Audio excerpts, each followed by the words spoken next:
আল্লাহ পাক রব্বুল আলামিন মানুষদেরকে দুনিয়ার বুকে প্রেরণ করেছেন।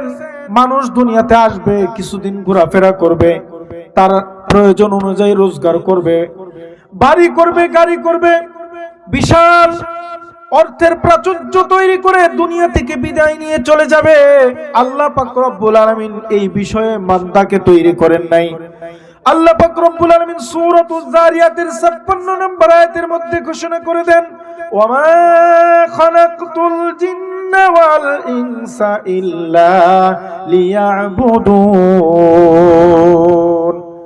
আল্লাহ পাক রব্বুল আলামিন ঘোষণা করে দেন, ও বান্দা, তোমাকে দুনিয়াতে খেল তামাশার বিষয় বস্তু করে আমি তোমাকে পাঠিয়ে দেই নাই।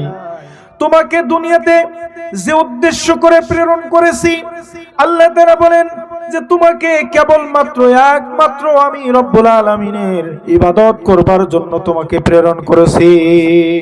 তো আল্লাহ তাআলা আমাদেরকে দুনিয়াতে কেন প্রেরণ করছে? উদ্দেশ্য বলে দিয়েছে যে আমরা মানুষরা দুনিয়াতে আসবে আর রবের ইবাদত করবে। শুধুমাত্র এই জন্য আল্লাহ তাআলা দুনিয়াতে আমাদেরকে পাঠিয়েছেন।